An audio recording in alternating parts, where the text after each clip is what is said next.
What is up, everybody? Oh, that's the correct one. What's up, everybody? Welcome back to yet another episode of the Camera Junkie live stream. My name's Luis, also known as Mr. Camera Junkie, where I remind you, as always, to upgrade your skills before your gear.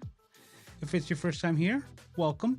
Please be sure to introduce yourself into the chat so you can get the nice Camera Junkie Crew welcome, and you might even see your comment up on screen. And as tradition goes around here, the first thing that we do is to go ahead and check out to see who are the first members of the Camera Junkie Crew hanging out in the chat. And with that being said, let's get to it. All right. So right off the bat, we have Mr. Parker Jennings. And it says Parker Jennings SPJ. Now, this is just FYI. So if you guys haven't realized this yet, but this past week YouTube has switched all of the channel names to the handles that were like distributed, I believe sometime last year when they started giving that feature.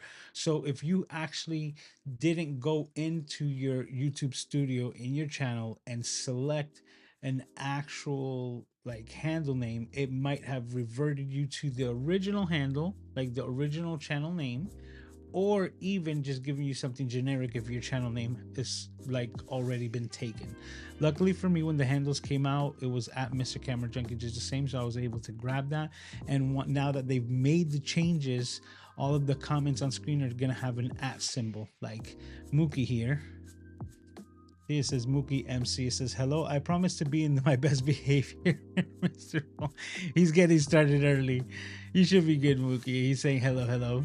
We also have on camera. As you can see, it says got the little GG17, the little add-ons, but that's Gretchen saying hi to the crew, to myself, and to Aiden. Aiden's doing good. He's having a blast over there. He's playing with the iPad, so he's good. We also have Mr. Moderator Paul in the house saying hello, saying hi to Gretchen and to Mookie, Parker Jennings. Gretchen also saying hi again. Dual channel action tonight. Oh, what's up? So we also have images with Gretchen. And on camera, everybody's saying hello to everyone. Here's Randy saying hello to everyone just the same. And Mookie saying hello to everyone. I see you have that Nikon ZR working overtime. Oh, probably. I haven't even checked it out with all the things that I've been going on in my life. But Randy, did you get the ZR? Because if you did, I might have some questions for you, especially with what tonight's subject at hand is. Because right off the bat, to let you know, the R3D files, although big, they are very nice to deal with in post. Like, I can see why people just like are hooked to Red, even though the file sizes are so massive, because you're able to correct a lot of your own mistakes, or maybe some things that just were unexpected in post-production with those files. So I also know that the Nikon ZR has the R3D files. I believe they're 12-bit, but it's just because the way that this camera works, FYI, is that it's actually a 16-bit camera, but in post-production, because it still compresses the file to a 12-bit file, and then when you get the Red software on it, then you can uncompress it to the full 16 megabytes, or no, 16 bits of color depth within the file. So very interesting stuff. And I was wondering if the R3D files that are coming off of the ZR would do the same. It says boys with their toys, so it looks like he did get it. All right. And Gretchen saying hi to the crew as well. All right. Well, with that being said, today I'm going to take you on the journey that I had with this camera. So now, some of you might be aware with this Red 1 MX. If you haven't, the story behind it is that it was a gift. First, it was gifted from Doc Rock, from his father's production company after he passed, over to Mr. Tom Buck, and there was 2 of these bad boys in the case with accessories and things like that. So 2 out of 1, Tom was able to make a working unit, and he was able to find the media, red media, to be able to record and get like everything out of the camera, and that's where he left it. But he had another camera body, which is the one that you see here, and basically it was stripped down and had just some miscellaneous parts. He didn't have use for it after that fact because he had the first one already put together. So he asked Doc, that gifted these cameras to him, if it were to be okay for him to just move it forward, so to speak, and gift it forward and send it my way. And that's exactly what happened. Doc was cool with it. Obviously, you know, he's like, of all people, I would love for Luis to have it. So they sent it over, and I've had it in my possession for about, I think, about like 2 years now, and it's just been kind of catching dust in its case, and haven't really had the time or the ability to actually put the things together, because media for red cameras is proprietary. And at first I thought it was just proprietary connectors, which a lot of people could make, but the media itself is proprietary. So now, even though it looks semi put together, I basically have this red camera stripped down so that I can demonstrate what I've been doing with it and the journey that I went on with it. So the first thing was that it didn't have a working power supply. So even back then, when I got it a couple of years ago, when I first started searching, I could not find any power supplies available whatsoever. And the only thing that I was able to come across is actually, let me see if I have it here, or did I put it off to the side?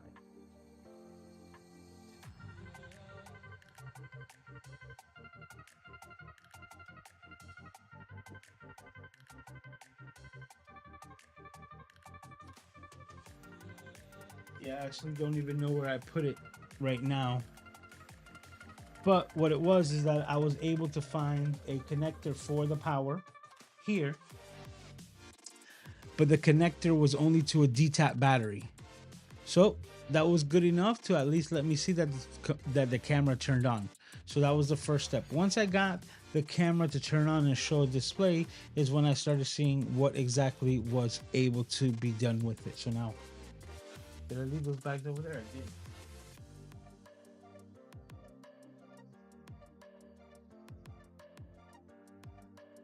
I got it here, so I'm gonna go to the overhead top down shot. There we go. And you're gonna see a lot of the mess that I have here. But this is basically what I want to talk about, because this is what the camera came with. This piece right here with the logo is the side for the proprietary memory cards, and these are CF cards, or compact flash cards. I had all of this stuff, but then I decided to clean and I took everything away. So this is exactly what it looks like on the inside. Now it's got all of these gold pins here that made the connection to the compact flash card, but then it has these. And if you're familiar with electronics as I am, those jumped out at me instantly, because those are standard SATA hard drive connectors. There's nothing proprietary about this connector, and this is just an adapter, a converter for the compact flash cards. So to give you more of an insight, as soon as I got into it, right, going back to oh, not that one, this one, main shot, what I'm seeing here, if I can show it, is that this is a standard SATA hard drive connection. So I'm gonna grab a hard drive from down here. See, standard SSD. This has SD card data on it, right? This is a crucial, and how big is this one? This is a, I'm not seeing the capacity right now. Interesting. Oh, here it is. Okay, 1 terabyte. So I have a terabyte SSD here, right? And I'm able to, what am I doing?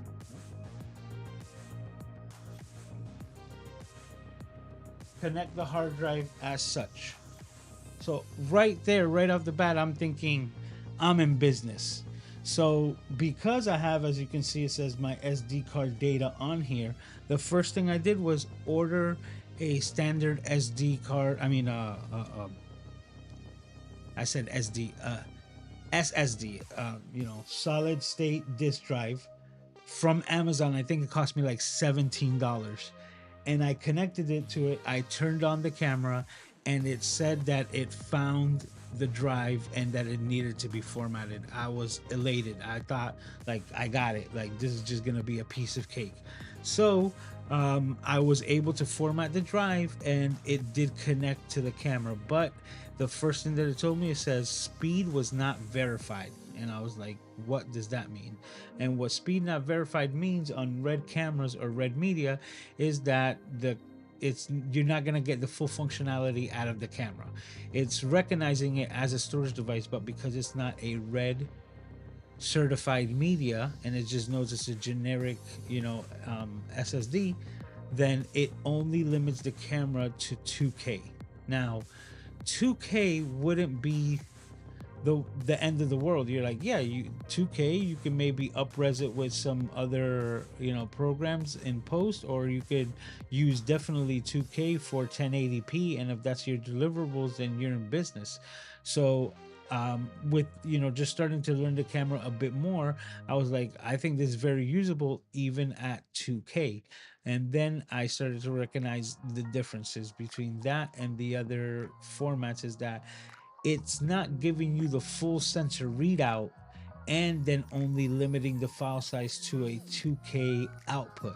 No, the 2K output is an actual crop on the sensor itself. So to verify unverified media, it's only allowing you to use the lowest codec for the video. And on top of that, it's only allowing it to have super cropped in, like, if this was 4K, you're cropping into like just the center and punching in really hard, meaning that you're going to need extra wide lenses to be able to utilize it that way to get any type of a establishing shot, because if not, everything's going to be pretty much close up, or you're going to have to set the camera up very, very far away. And that's exactly where I was at. I actually went on to Amazon, and I'll show you what I did. But because I was happy with 2K, and I was like, hey, 2K is good enough to make anything, even if it is cropped in, or I have to, like, you know, um, set the camera on a tripod very far away, it's still usable. And I felt like that was good. But in the back of my mind, it was irking at me that I wasn't getting the full capacity or the full width of the sensor itself. So let me go back to the overhead and show you my iterations, because the first thing I did was I started 3D printing, and this is the first piece that I printed to show you that that's exactly what I was thinking. And I was making sure that all the holes were aligned, and I'm thinking I'm gonna be able to slide a full-size SSD right into it, and all I have to do is establish a connection for in and out. So I continue to make the next iteration, and once I put the pilot holes for the screws all the way through, I realized my first problem, which was it wasn't going to let the hard drive slide all the way in. It was going to stick out like that. So I was like, I don't want that. So because I was limited in the space connecting here, instead of remaking everything, I just thought quickly and I said, you know what I'm going to do here? What I'm going to do is I'm actually going to shorten the drive itself. So now I'm going to put this one away and show you exactly what I ended up doing. Yep. And here it is. I took the hard drive out of that enclosure, and if you were to do something like that, then you'll see that the internals of said hard drives are not as big as the enclosures themselves. This is the entirety of the 256 gig SSD drive that I got from Amazon for about $17. So that's the entirety of it. So with that, I then went to my 3D printer and my CAD design and came up with an enclosure for it to minimize its size. And that's what I have here. I made the top part, and now this is the enclosure that I made for it.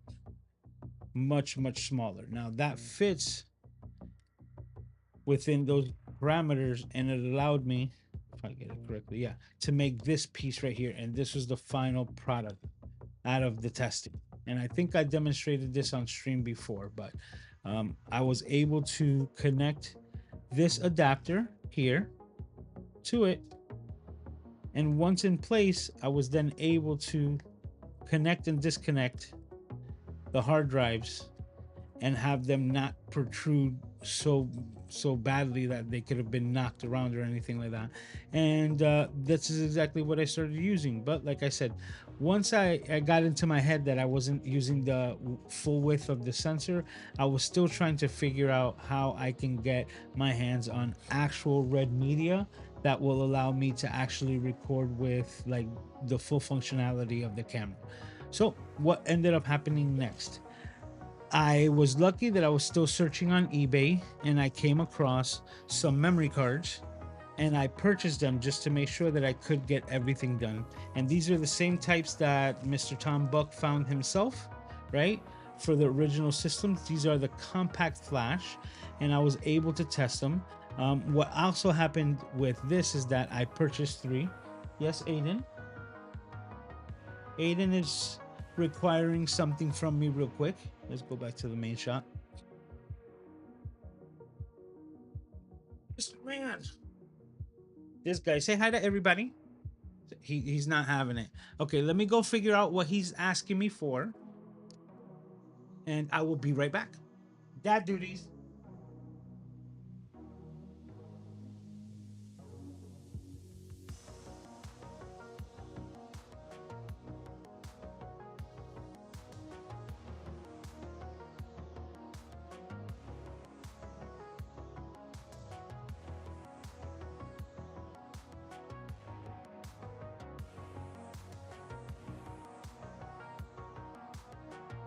Okay. And we're back. So, as I was saying, when I first got these 3 memory cards in the mail, only one of them connected. Everybody's saying hi and bye to Aiden. I love you guys. But I'm going to try to get through all of this within the hour. So, back to the story arc. I grabbed these 3 memory cards, and like I said, only 2 of them worked for me, which was like, I was a little disappointed. I was like, man, I only got 1 to work. But then when I connected them to the computer with the adapter that I got here, right, the reader, I recognized that they were formatted differently. So the one that worked, I mimicked that and I reformatted both of these on the computer using that EX-FAT instead of the FAT32. And with the EX-FAT, I was able to connect them and then reformat them onto the camera and get these working. So officially, I was in business, and I was like, you know what? This is, at least I have a working camera. And if I want the full width, right? If I want the full width, I have these cards to utilize that. But if I want extremely long data, at least I can still pop on the SSD at 2K and just have like unlimited space. So I was in a happy place. But as I had gone through the rabbit holes of searching for these items and things like that, I came across a red hard drive, which I have around here somewhere. I'm not going to pull it up, but it's a spinning hard drive, not SSD. And it was designed with this old school camera in mind, and it connects to this drive port right here. Now, I was able to find one of those fairly inexpensively on eBay, 320 gigs. So I was like, man, all I need to do is connect this hard drive, and I really got a working red camera where I can say I can shoot things on red. Well, the hard drives are available. What's not available is that cable. It is like impossible to find. So scratching my head and asking Chad from GPT like what are options, it dawned on me that I was gonna have to try to replace the cable by making it myself. And I went ahead and did that, right? I copied the layout. I made 3D printed heads for the connections, and you can see the pins going through there, right? And it was just all makeshift and basically just copying pin layout for both sides, and with this little like nub in here, so to speak, right? This little notch to make sure that they were going in correctly and that they were perfectly aligned. Once I got this cable connected, it actually started powering up the drive and it started spinning. So I was like really, crossing my fingers, hoping that I had done it. But even though it was connected and it was getting power, it wasn't being registered by the computer. It was still saying by the computer, listen, by the camera, and it was still saying like no disc, no digimag or anything that was available. So I attempted it a couple of more times just to see if it was a mistake that I had done, right? Because I had just copied the pins and it still didn't work. So I was still on the hunt for trying to get more media for the camera. Then I came across a listing that had expired on eBay, and that listing was for a side unit, just like the ones that I have been 3D printing, right, for this, but for red mini mags or the digimags, right, which were from the Red Scarlet series, which are these. So I'll go back over to my overhead. So these red media hard drives, which are officially red, right? Red mags, you can read it. 64 gigabyte. I was able to pick one up for $50 also on eBay because I had seen a listing where there was an entire setup to use these mags onto this camera. So right there, it sparked on me and I was like, this camera can register the media that's on these drives. So let me see exactly what's inside. So we're gonna go ahead and I'm gonna show you what's inside, right? And we're gonna do it right on the fly because I have one constructed here. So I'm gonna grab my screwdriver, switch over, and show you a 64 gigabyte. Focus. 64 gigabyte red SSD, red mag, and it's held in by these 4 little screws. So now, even though these look like standard CF Express cards, they are proprietary. Like Red would recognize them as red media, and that's the only way that we unlock the full potential of this camera. But like I said, we were dealing with very limited space. And as soon as I opened up this drive, let's see, it got the little heat sink stuck onto it.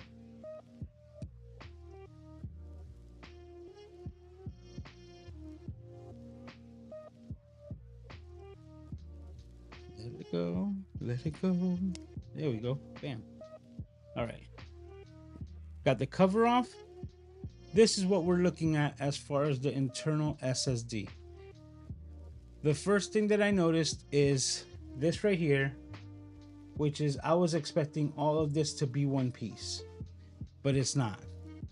There is an adapter to that SSD, which is that red part in front of the blue-green part of the main board or the logic board of the SSD that we got here. So very simply, I am able to just lift up here, remove the drive,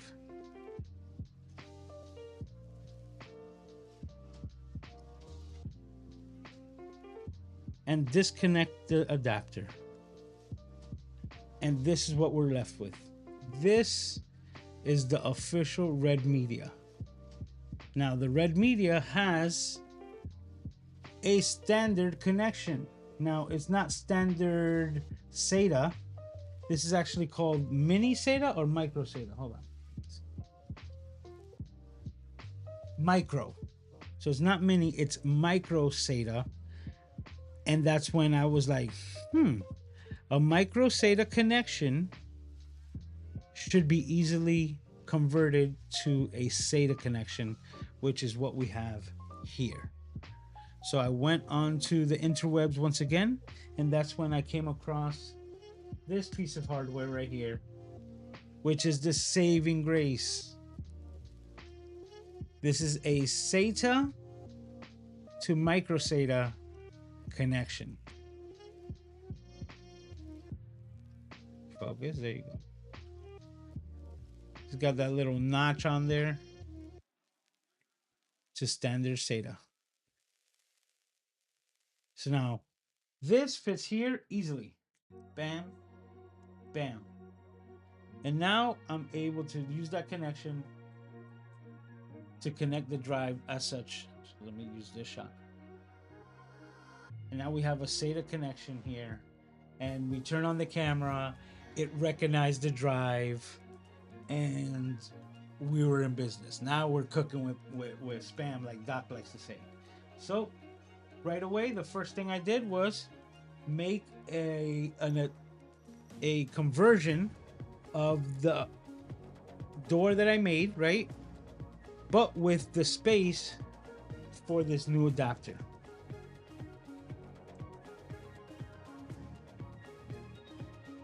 No, wrong one. And this is what I have. So this is the same door, but now I'm able to apply this adapter here. Next step that I did was building a housing for the SSD.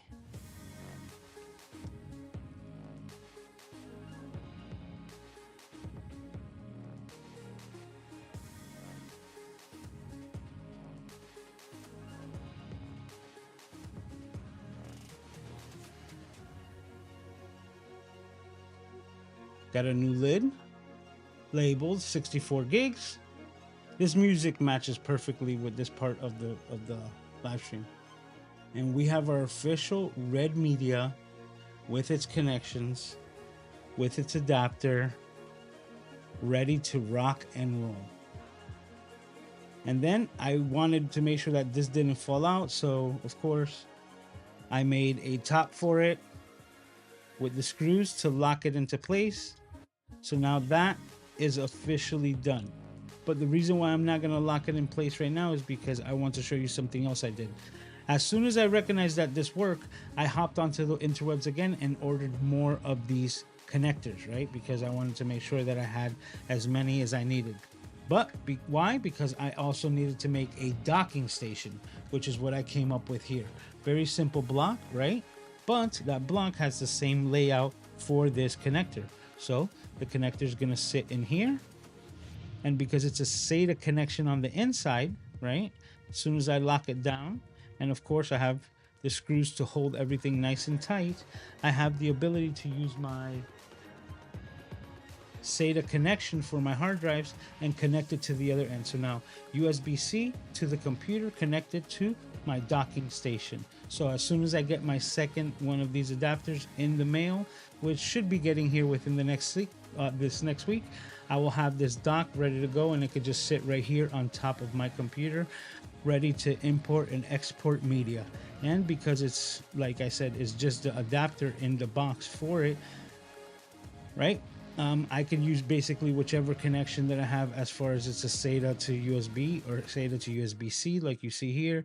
Basically, I designed it so that you can fit any of the connectors that you might have. And now with that and the adapter, bam, you're in business with this new setup. So with this the way it is, and this on the camera, I have created my red camera system with its own red media, but now being able to be reused in a workflow. So I'm able to get my hands on any of these, and then I just went on the hunt on eBay and I picked up 2 more. So now I have 3 mags of 64 gigs for my red camera, ready to rock and roll.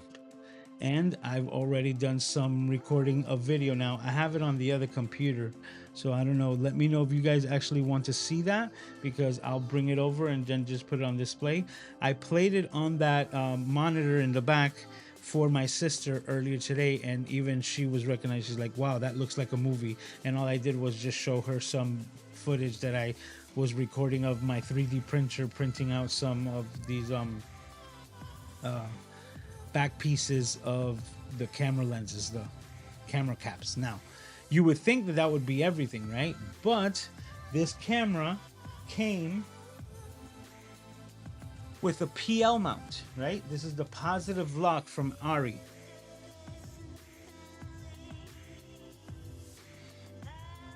And I did not own any PL lenses. So what did I do? Knowing me, I decided to make my own. So with the PL mount, I took one of my favorite lenses, which is my Canon 50mm f1.4 that had broken. The internal focus motors were broken, and I could only use it as a manual lens. So as that, using it as a manual lens, I gutted the internals, and I was able to make my first ever PL lens rehousing. So I took the Canon internals, the lens on the inside, and I was able to modify it so that I had control over the aperture, as you can see there, rehoused in a cinema lens with the PL mount. Now we're seeing something that we shouldn't see there because we're seeing a little bit of cables, but I'll get to that in a second. And then bam, now we have a lens on the camera. And now this is officially working because we have a lens for it.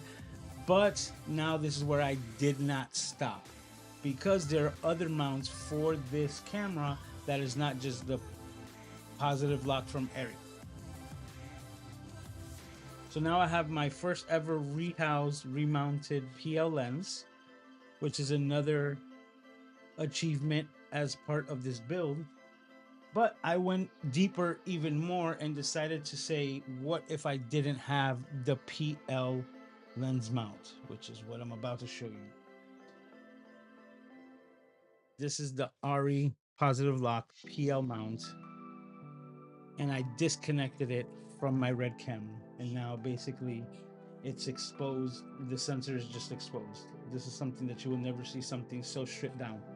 But at the same time, it gave me a lot more functionality. Now, the only lenses that I haven't been able to get onto this camera right now are the Sony E-mounts, even if they are manual, for the reason of the flange distance. Now, Sony E-mounts flange distance from the sensor itself and how far it needs to be so that those lenses focus correctly on that sensor is 18mm, which happens to be the same exact distance as this front aluminum plate right here, which is actually holding the red filter right there, that little strip that you're seeing there, and the actual sensor itself. So actually, let me see if I can get a better shot. I'm gonna go to this camera over here.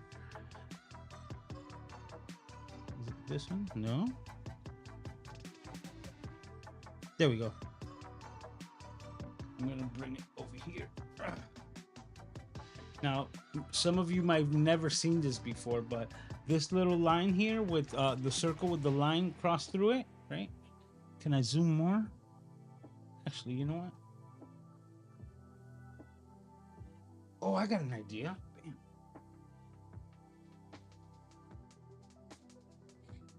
Yeah. Here, let me see how I can do this.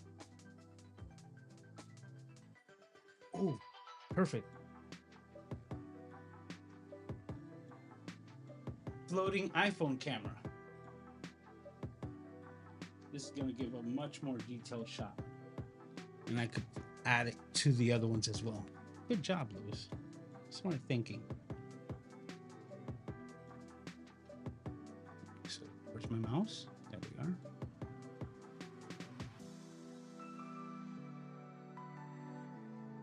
Okay, let's. It's an iPhone, but let's not do the vertical.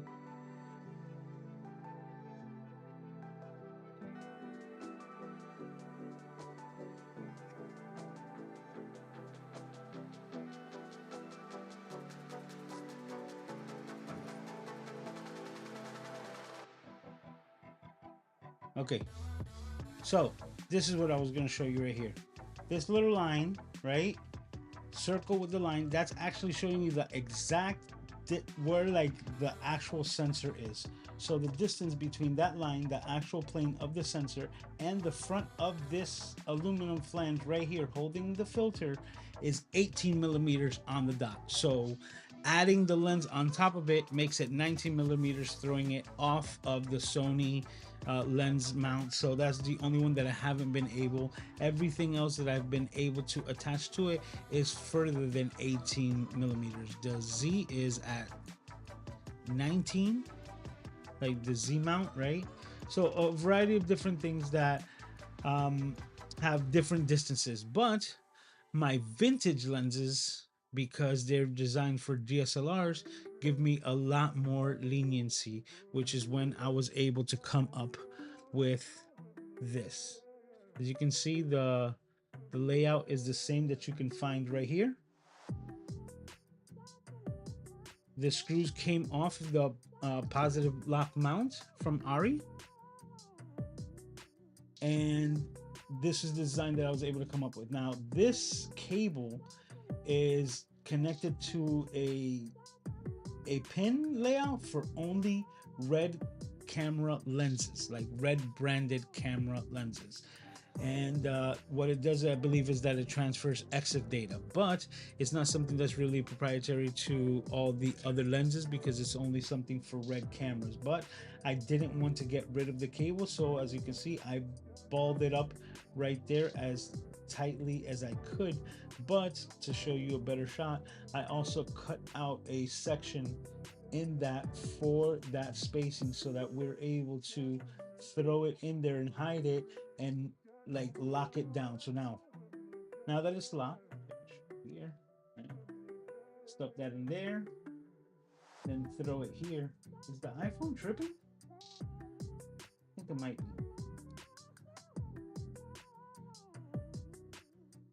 Able to throw the screw in place, and after you set all of them, as you can see, the camera now has an M42 mount, which is what I use for vintage lenses. Let's unscrew that here to give you the best look, and I'm proud of this. I gotta tell you the truth, I'm very proud of this because to be able to go into CAD and nail and actually get the threads for M42 and that they fit both on like caps and the lenses themselves just blew me away. So let me show you what that could look like.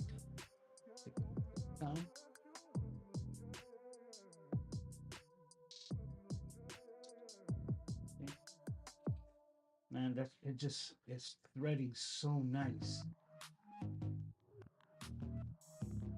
So now with that, I'm able to mount all of my M42 lenses, my vintage, and this is my Helios.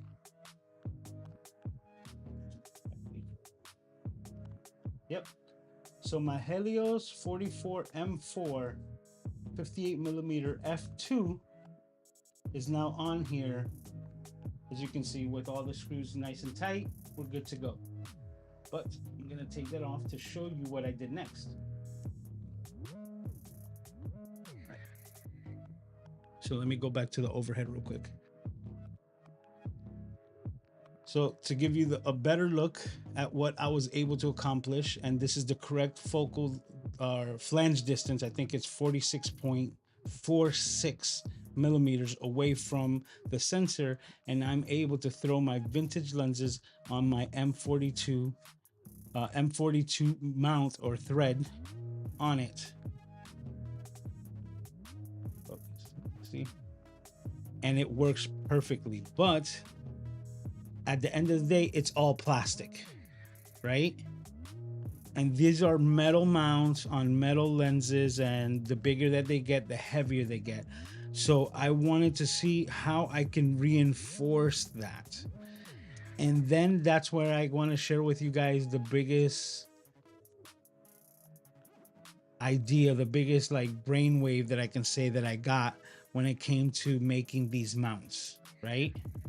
Because now I had the sizing of like the the screws, right? I had the connection, and now because it's a 3D CAD file, I had the ability to recreate it however I desire. So I said, you know what?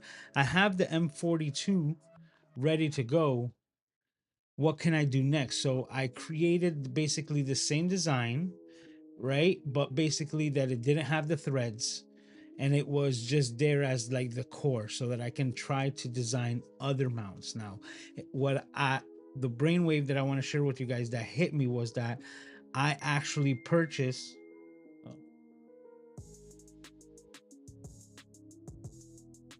Oh, Randy just sent me a text message. I wasn't able to read it, but I'll get to it in a bit. Um, like I said, this was plastic. What I wanted to do was try to reinforce and make things a bit better, which is when the brainwave hit me. And this was the thing that unlocked everything, right? I just took this M42 lens off of an M42 adapter that I purchased for my Fuji camera. And as you can see, all metal build, and the interface here is metal. The cool part is that that interface right there is removable, right? And it's designed that way because it has these screws here on the side so that whichever orientation your lens falls on, right? Whichever lens you decide to connect to your camera, you see, once you lock it in place, this is the top part. So you want all of the lettering, like the focal distance, the aperture, you want all of that in a visible range, not underneath the camera, right? So if I were to connect this to my Fuji camera, that's exactly what I'd be looking like. So you loosen those screws, and with it in place, you're able to rotate it to get it to the right location, and then tighten down those screws so that that flange that's holding the lens is in the correct position, but also mounted there. So because of that, I'm able to back out those screws completely and remove the entire flange by itself, and then taking that flange and applying it to the plastic piece. Now, because I had this successfully done, even though that was the brainwave that hit me, I decided, you know what? I'm going to try the guinea pig on a different mount, because the M42 was just already working, and even though it's plastic, it's working fairly well. So the next iteration was the Nikon F mount. And what I did is that I purchased an adapter for $10 on Amazon, and I took the hardware off of it. And all I did was recreate the front end of the F mount with the hardware from the adapter that I got on Amazon. So now the whole body is 3D printed, right? As the core, see, like with the space for the cable. But now I actually have a fully metal mount that I took off of an adapter similar to this and superimposed it onto my 3D print, bolted down with screws, held down in the same pressure or focus points that the F mount is in. And now I'm able to connect my F mount lenses, like one of my favorites, my 35mm f 1.8,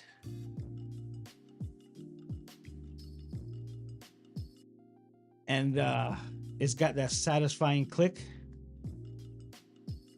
fully locked in, fully set up Nikon F mount. And now I have full confidence that I can put any like size lens. So the next iteration of this, Gretchen is gonna love, because it's gonna be the Canon EF. The Canon EF adapter. I actually have one from Newer that basically the electronics broke. It was one of my first adapters to Sony to EF, right? And because it broke, I ended up getting the other ones, the Metabone, so on and so forth. But the hardware is still good. So I'm actually just going to take the hardware pieces off that one, throw away the electronics, and instead of having to buy another one, might as well put that one to good use, right? So I'm able to now take this That was not the shot that I was trying to get to. It was the B shot. This one. Oh, whoa. Hitting the iPhone 2. And now I'm able to mount this there. Let me do it real quick. I still have time, even though we're running close.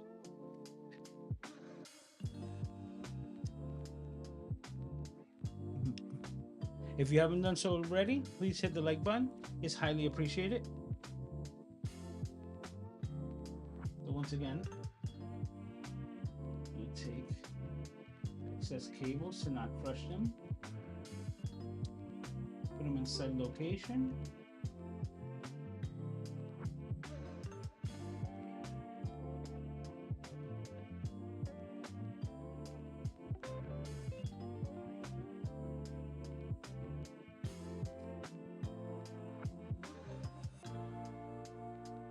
I'm just gonna put 4 of the 8.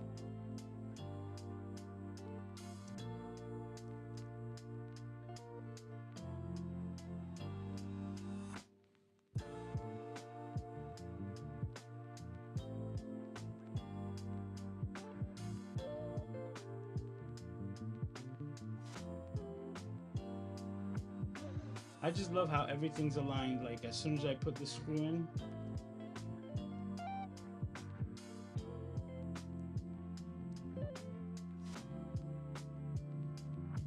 so I basically now have an infinite amount of mounts for my red camera. So I have media, I have power. Oh, and another thing, FYI, I was now able, once I went back and started getting all of these things working, to find a DC power supply for unlimited red power.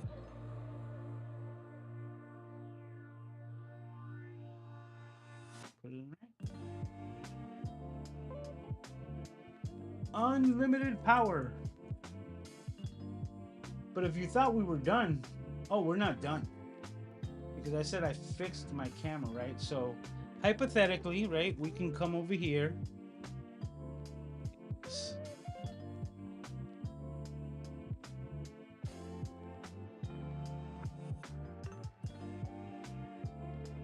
I'm gonna throw this on here to hide those cables real quick, so we can at least aesthetically look correct. Okay, I just dropped that screw. Gotta make a mental note to not leave it on the ground.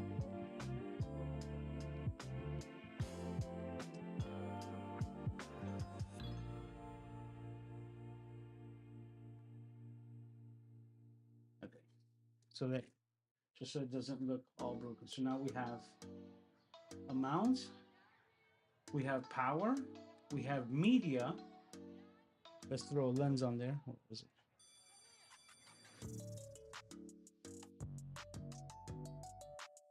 Now that we have that, audio. Well, luckily for me, one of the things that did come in the package is a converter from this micro to standard XLR. So I was able to connect this guy. Get it correct. Here.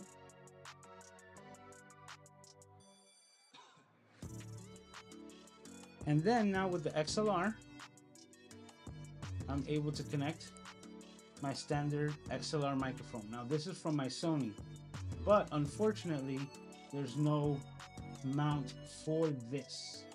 So what I do, have to make my own. I think this is switching from macro to like regular. So you know what? I'm gonna scoot back a bit and I'm gonna go 2x. It should give the same type of view, but it's gonna give me a little bit more space. Okay. That should be good. Okay.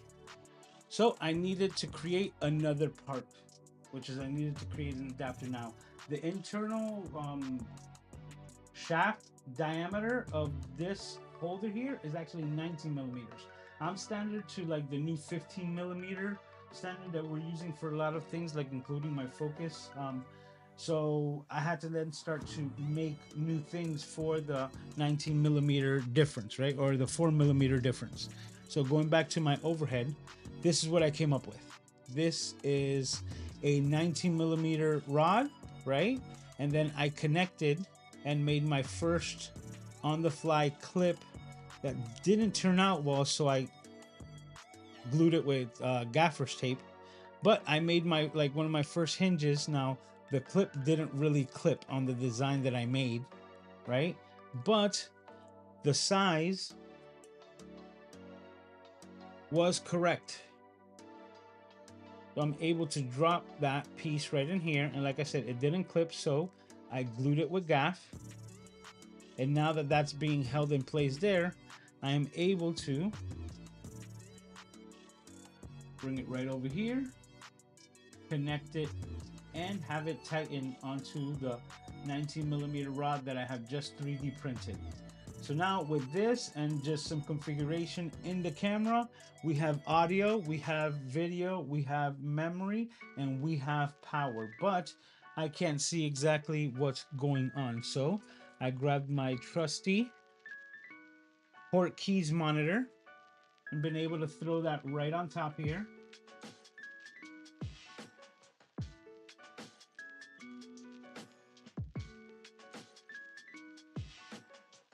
Now, if you're noticing something where I'm about to connect this and you're saying, hey, Lewis, there's a big glaring HDMI port right here. Why didn't you try to get media out of there?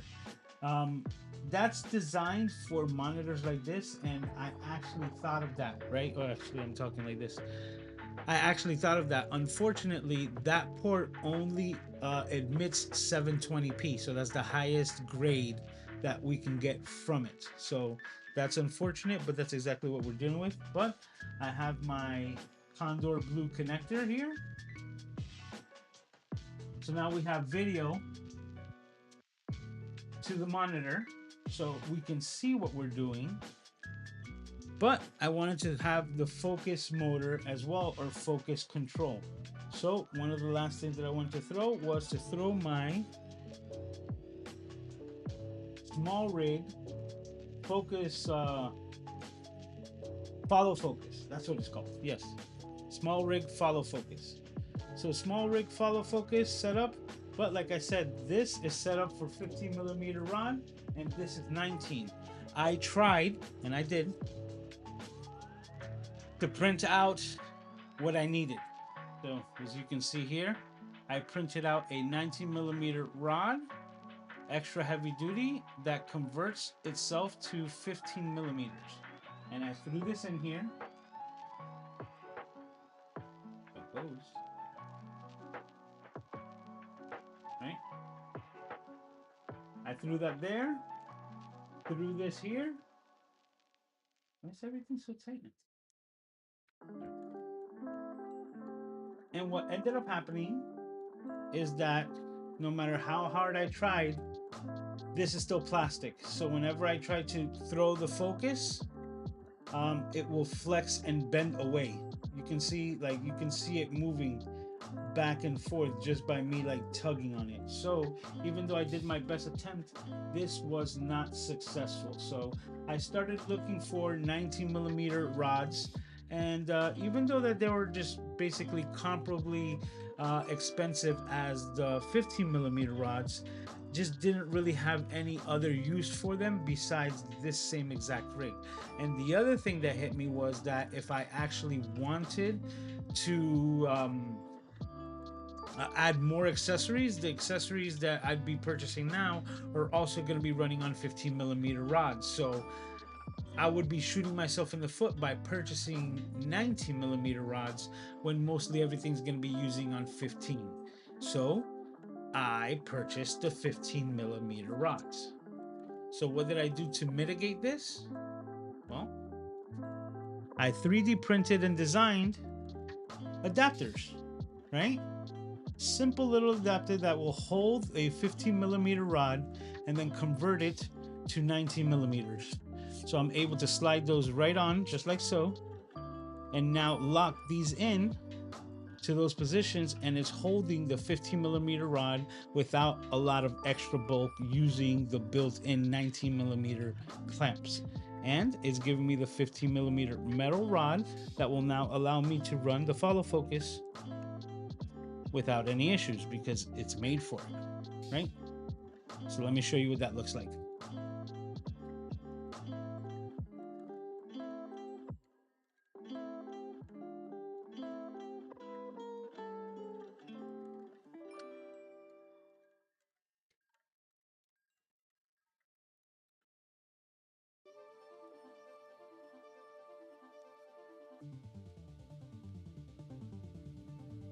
Bam. Now I'm able to throw the follow focus and there's no play because it's all metal. And if I'm correct, I think that's exactly where we're at.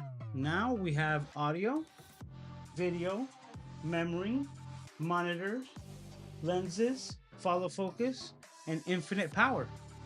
And this is everything that I had to do, long story, to get my red camera 100%. But now I have usable media, 64 gigs or basically 200 gigs. I have the ability to purchase more of these red mags, and lucky enough I found each one of these mags of 64 gigs for 50 bucks on the eBays and used market. So if I continue down that path purchasing these at 50 bucks a pop, I can end up with like 6 of these cartridges, which would be more than enough information to basically record any type of project, and the ability to rotate them with a dock and everything like that easily, so that, you know, with my experience, you could, if you have this camera, retrofit your own. And I believe the biggest size that they came is a 256, right? So there's like 120s and 256 of this same type of SSD with this connector on that red mag. Now if you are interested in doing this for yourself, the ones that you have to look for are the red mags that actually have red filled in. You can see like it's a solid. The newer ones, which have the newer type of internal SSDs, are the ones that just have the red wording kind of like etched out, like as a thin outline, right? Meaning that the internals are basically, or the inside of the lettering is the same color as the housing itself, because it's just a small etch. So if you see the red that's filled in, you'll be dealing with these SSDs. All of the newer red mags are gonna have just like the thin cut out red logo on it, and that will not have the internals that you're looking for if you're looking to do this project or this retro mount. So I'm just really excited now. Even though I was able to figure this out with this, you know, setup here with these SSDs and the 64 gigabyte, I still have that 320 gigabyte hard drive of red media, and I'm still gonna try to make a cable that works. So that's exactly where I'm at. I actually was able, through a little bit more research, find the actual connection, excuse me, the actual connectors for the drive right here, this proprietary 16 pin connector. What I did, and I'll show you here because as you can see, it's in the process of unrest. I'm gonna go ahead and show you a secret where this isn't really connected. Let me see if I can grab the cable to pull it out.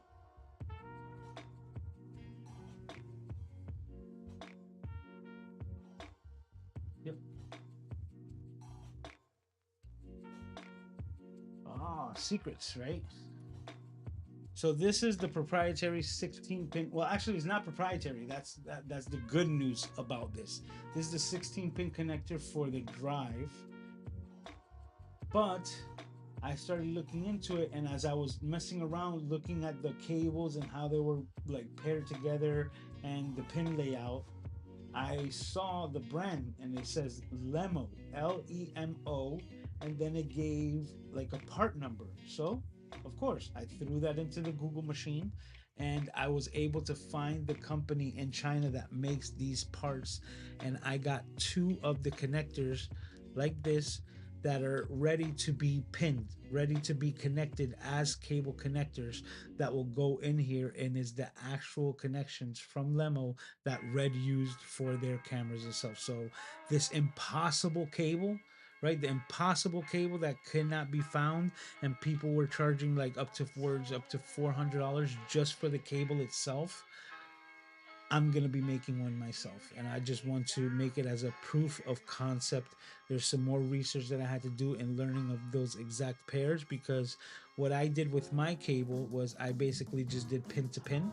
So made sure that they were all connected correctly, but there's a lot of them that actually have to be twisted in pairs. Yeah, listen to what I said. Twisted in pairs for them to actually work. The rest are basically like standard like network cables that you could use to actually transfer data. So those will be used in that manner, and that's exactly where we are with this camera.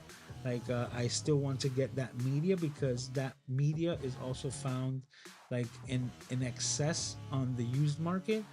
Big drives, 640 gigs, so on and so forth, which would just give even more media to this camera. And once again, the files are big. I now can record in the like beefiest codec, which makes it easier on your computer, but the files are huge. But as I mentioned at the beginning, the files that are coming out, the Red R3D files, man, they're really really nice, and I've been having a lot of fun with it. So this is basically where I'm at with my retro mod of the Red 1 MX Mysterium X camera. We have SSDs connected to the side, so that's like a huge improvement. Plus, the speed that they transfer keeps the camera cooler, because when I was dealing with these little flash cards and I was testing these out, oh, I'm on this camera. I'm reading the comments over here. That's why. Sorry, guys. On this flash media, it was kind of like overheating the camera because it was taking so much time to offload the footage to these. Because even though they are red media and they give you the full access, they are a lot slower than the SSDs. Even the one that I bought from Amazon at 2K runs a lot faster.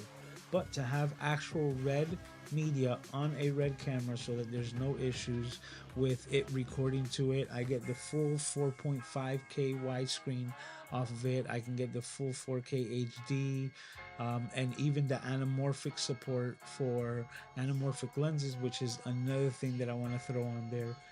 I'm just starting to scratch the surface on the amount of fun that I can have with this camera. So I'm really excited about what I was able to do with it, and just also like just a bit of proud, moment that I was able to get this up and running 100%. Like I said, if this were a car, this is like somebody gifting me a 1980s Lamborghini. Uh, it's older, but it's still Lamborghini, and it's still gonna give you that experience. And when it comes to the footage and the files that I get off of it, we are absolutely 100% there when it comes to getting the richness of the experience of a red camera. So that's where I'm at with it. I'm really excited because it's only good things moving forward. I will keep you guys up to date, just the same, once I've completed the cable. Now the adapters, because they're coming from the China land, from China, uh, coming from all the way that distance, they're expected here basically mid to end of November. So they're taking like 2 to 3 weeks before they get over here, and these are just the connectors. So once I get my hands on those, I will then be remaking, pairing these cables correctly, twisting the ones that need to be twisted, and then we'll go from there. Of course, I'm going to be testing once I complete it, but I bought shielding, I bought the connectors, I bought the cables. Yeah, I think I got everything that I need to make the cable basically the same to factory or to red specifications, which is a feat all on its own. But that's why I pulled this thing out here, right?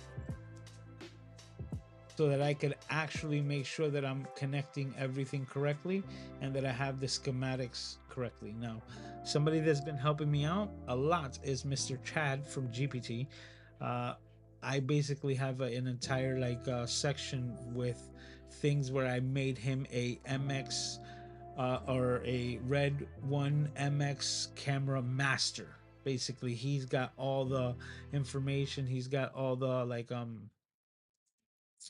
the source material, right? The user's manual, all of the things. So whenever I find something within the camera itself or in the menus and I'm like, what is this for, I'm able to go to Chad and he's able to give me an explanation that is really suited for me so that I can receive the information best. So that's like really cool. So using today's technology to relearn old technology and make things better for the future.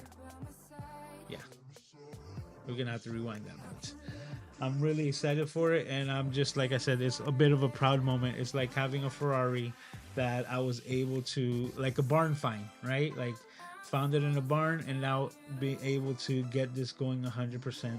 And like I said, I'm just really excited because like I can throw any lens on here, right? I'm on this camera now. Yes, okay. I can throw any lens on it. I went from PL.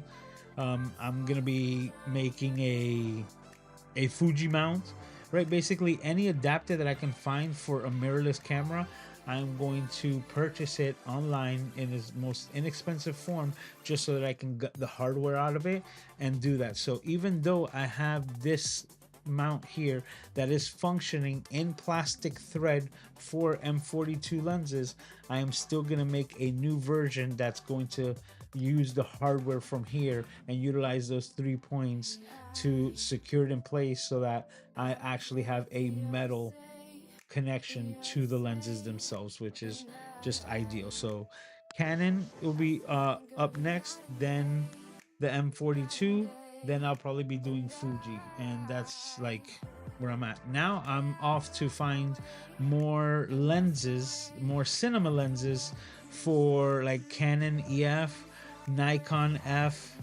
and anything that I can get my hands on. If I can find some M42 threaded cinema lenses, which I think that's like, I don't think that was even a thing, but I'll look for them just the same, whether it's on eBay, on OfferUp. I'm going to be looking for all of these cinema lenses, maybe some, even some anamorphics, whatever I can get my hands on, and I'm going to be throwing it on this bad boy to test it out. So don't be surprised if you just start seeing some videos on my channel about just like the testing the red camera with this lens or testing it with that lens, because I have some pretty interesting vintage lenses. And with that being said, I'm gonna go to the chat to check what you guys are saying. But right after the chat, we're gonna go to the game, which we're running a bit late, but snap decisions. We're gonna get your thoughts on some questions, and I think Chad has got some good ones for us. All right. Wow, you guys chatted a lot. Let me see where I'm at. David snuck in here. What's up, David? Yep, I had talked about that before. He says, "Hey, I noticed YouTube is using everyone's using YouTube short names. It's the handles that we were told to, make ourselves. So that handle that you have within your system, and if you didn't select the handle, then the handle will be pre-selected for you, which could have like a bunch of numbers, like one of those bad emails, and that's exactly what we're using now in it. So, excuse me, I kind of like it." It's cool because I think it's going to spark more of adding people, like on the platform. So when you say, "Hey, at Tom Buck," "Hey, at Mr. Camera Junkie," "Hey, at David Hunt," it's gonna like permeate through the interwebs, and it'll definitely be like it will reach its destination, where I would think you would be notified by that. And I think it's a better system, so I think that's why they're moving forward with it. Goes, so it's the drive and not the red connector board that is making the red compatible. Absolutely, that's exactly correct, Mookie. Because just hold on, I'm losing it over here, right? If I go to the overhead, right, basically this adapter here from SATA to this could be basically whatever. This is not what makes it proprietary. This is, right? And there's something within the makeup of this compact flash that's specifically for this, that will only work with red media. So it will be read by whichever other camera that you want to throw it on, You can use this on a Canon camera, but you could only use red media on red machines, well, to get its full functionality. I haven't tried it, which is, just sparked my memory to try just a standard compact flash. And most likely what it's going to do is that it's either going to do one of two things. It's going to recognize it and limit it to the 2K, or not recognize it at all, which is it's a pretty interesting question. I might want to figure that out, just for information. So yep, so let's go back to it. David's saying hi to everyone. Randy's saying excellent work. Thank you, that means a lot, especially from you, sir. Okay, so Stephen Wicks is saying wow, thank you. He says, okay, so Gretchen says meat 2 in back left kitchen side on shelf, white bar.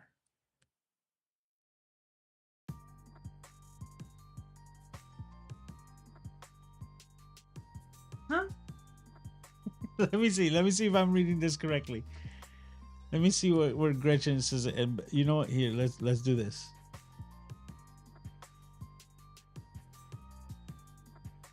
Okay, so I think this is a better shot. So Gretchen says, okay, meat 2 in the back to the left. So my right, your left.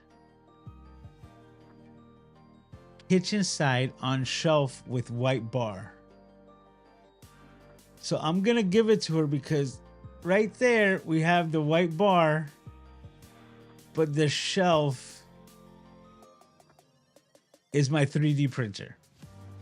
She gave, if Gretchen, I'm going to tell you, if it wasn't for the white bar thing, because there's no other white bar over there that I can say whatsoever. So Gretchen got it. And you know what? That's where it's been since nobody has found it. I only did one thing different, and I'm going to show you what I did. So I'm going to give Gretchen the point. So good job. Right there, as you can see, we have our Meet 2 camera.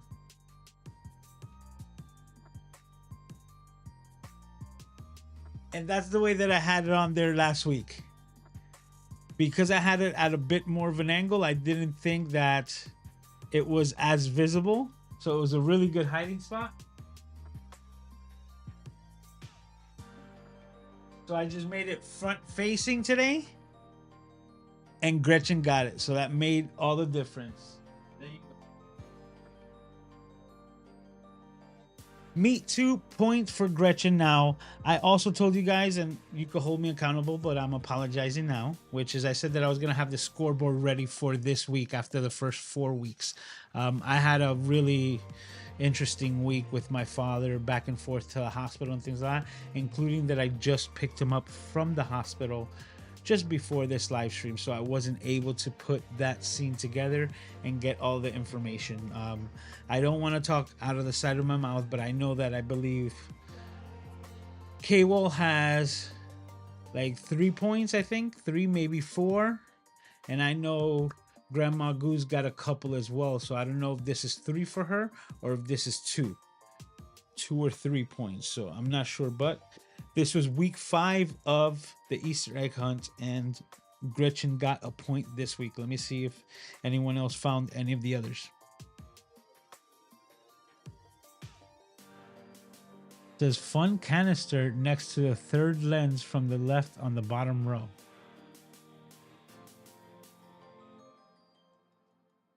The fun? I don't know what that meant, but we'll march on. We'll march on. And I like what Gretchen says. Okay, crew, let's make sure that we hit that thumbs up. This is amazing. Thank you. I appreciate you guys. David's saying what's up to Gretchen. He goes, what about Sony E-mount? I had mentioned that first. So from this shot, let me return on the iPhone camera. Where's my mouse? There we go. Road capture, boom. Okay, this little mark right here is where the actual sensor sits. You can find one of these on basically every one of your cameras, but this is the mount that I made for it, right? but between this line and the actual hard metal of the camera itself is exactly 18 millimeters, which is exactly the flange distance that you would need for Sony E-mount cameras. So anything added to it, even 1 millimeter of like plastic filament to attach the lens, now makes it 19 millimeters, and I cannot attach any E-mount lenses to it, not even the manual ones, because it just won't focus. It just will not focus. So for that reason, I needed anything that's like the older lenses, because they were designed for like DSLR cameras. Oh, it's this camera over here. Keep looking at the comments over here.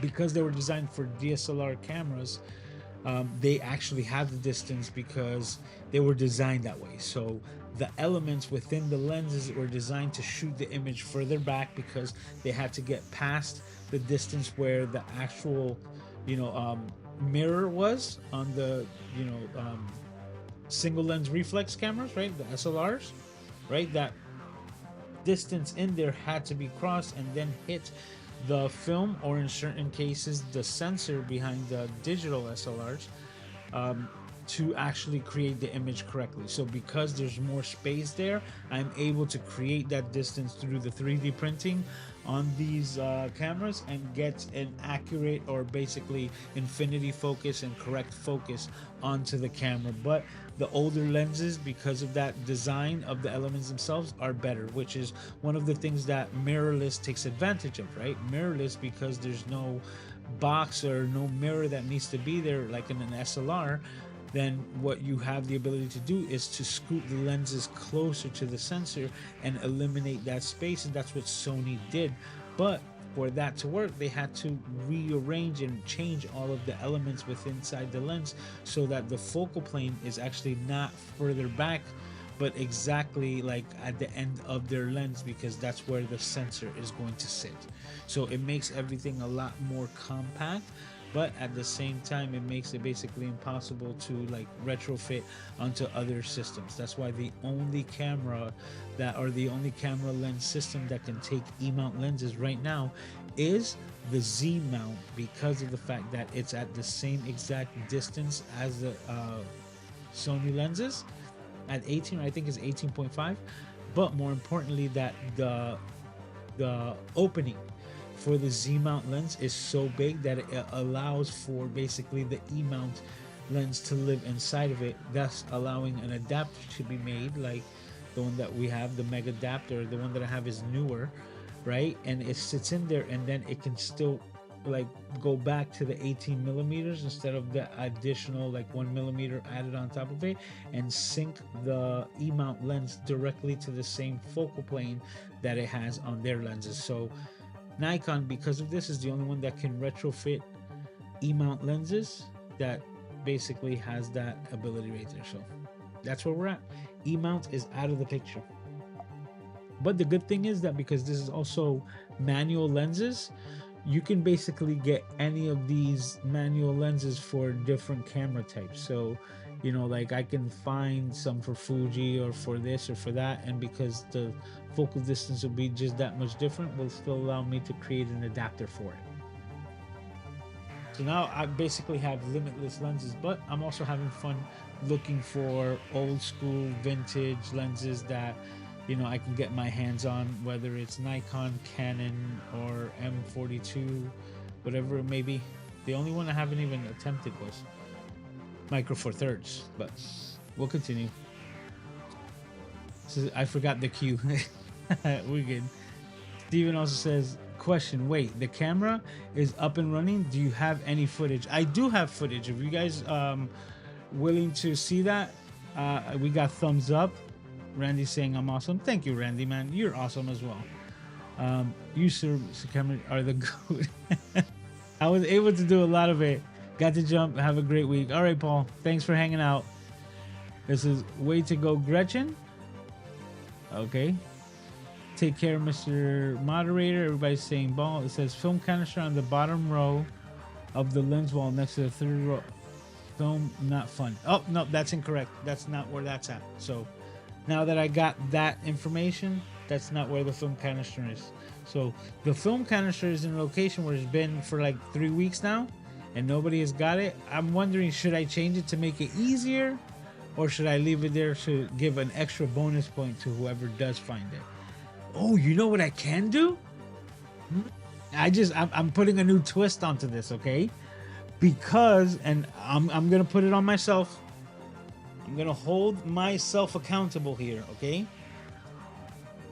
I'm going to see how many weeks it has been, okay, since somebody has found either of the items. So you see, Gretchen, I might be able to give you a bonus point tonight, because if it's been 2 weeks that that camera has been sitting in that spot, then you're gonna get a point for each week that it hadn't been found. You see, this is putting a new twist to it, okay? But like I said, I definitely need to write all of these things down and hold myself accountable. So I'm also gonna find the film canister and see how many weeks nobody has found it, right? And I'm gonna accumulate and then basically say that at the beginning of the show, go, okay, today we're at 4 points for the canister, we're at 1 point for, you know, the Ozbot because Gretchen found it, and I think if nobody found, you know, Mr. Matt Haas's thumbs up, which I will remind you to hit the thumbs up button if you haven't, that that will be 2 points because nobody found it this week, you know, if that makes sense. So we'll just be adding that on top of it. I like that idea. But with that being said, it is time for a new game that we've been playing the same amount of times that we've been playing the scavenger hunt, or basically the Easter egg hunt. It is Snap Decisions. Now, if you're familiar or not familiar with Snap Decisions, where I ask you basically a would you rather set of questions, and I need you to sound off in the chat and let me know exactly what you would rather do. So now, question number 1 from Mr. Chad this week, it says Snap Decisions, he says retro edition. Hey, speaking of retro cameras, it's a perfect addition to add for this week.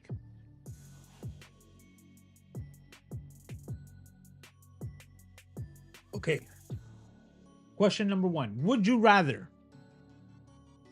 shoot on vintage film cameras forever, or shoot digital only but never use vintage lenses again?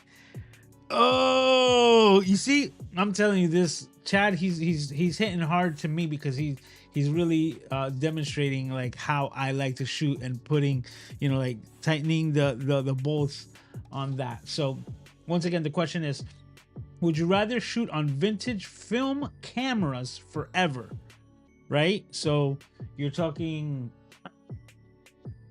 Canons, Yashicas, like my Zenit, right? We're talking film cameras for photography that you have to use a roll of film for the rest of your days, or shoot digital, right?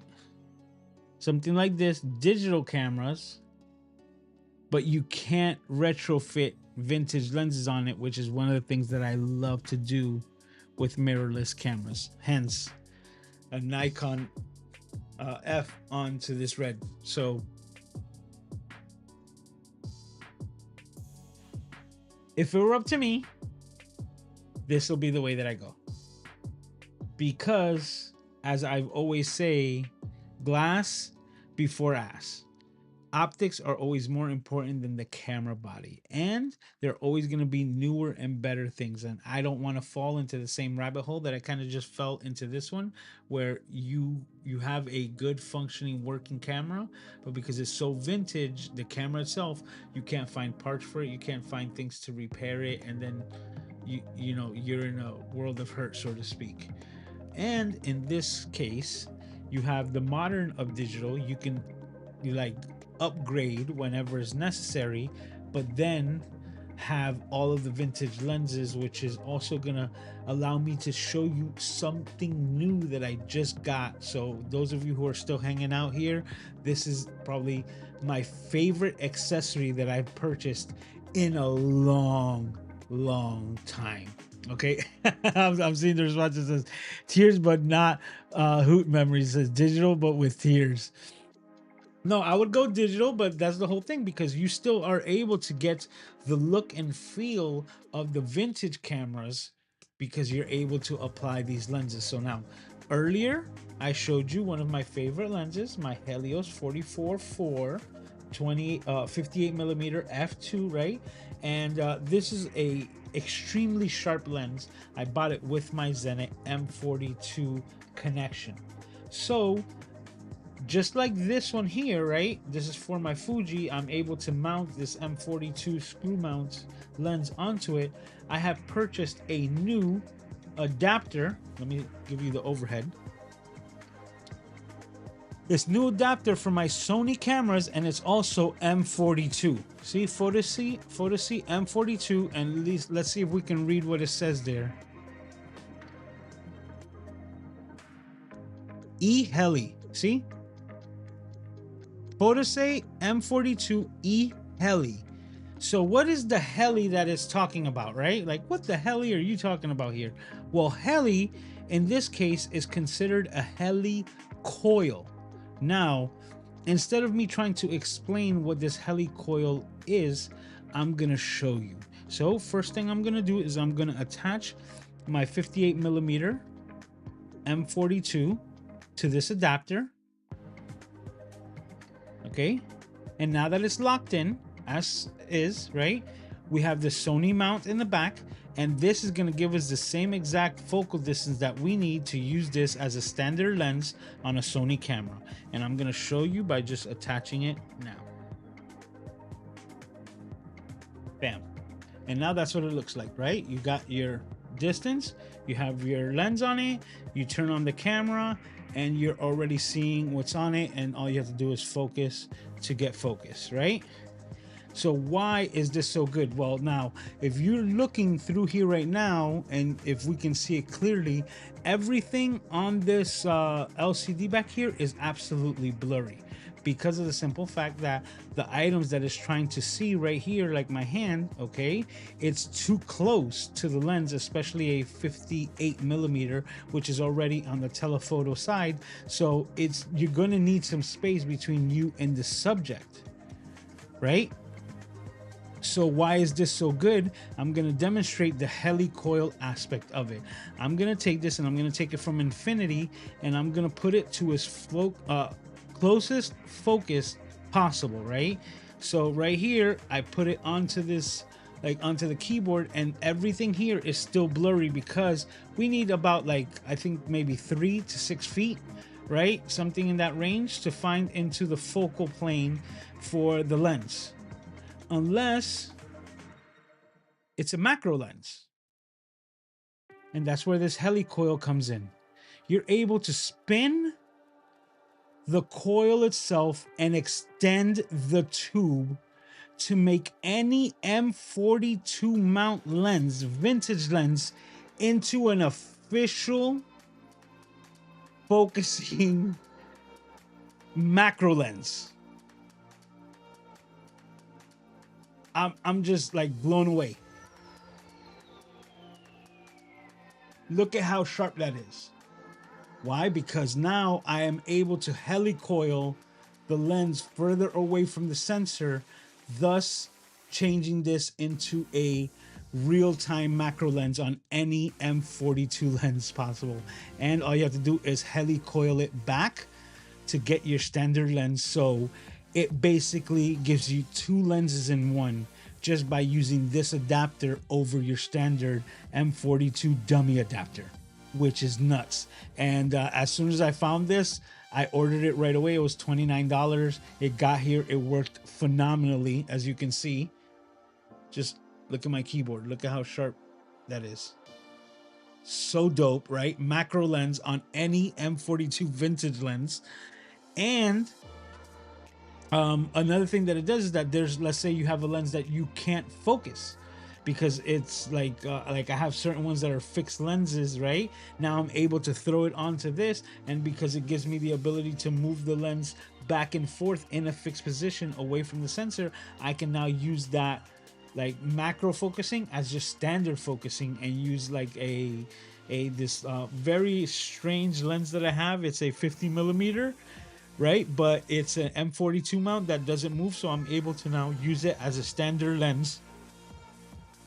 So dope. So I went back onto the, the Jungle website, Amazon, And with that being said, I was able to look for more of these helicoil design adapters, and the only one that I found right now is also for Fuji. So Fuji to M42 with this like extended macro thing. Absolutely loved it. Probably like just the best accessory that I purchased in a long time when it comes to photography. Absolutely love it. Now it's fully metal, and with the extra metal you're gonna add some extra weight. So if you're trying to keep the lightest setup, this isn't gonna be it.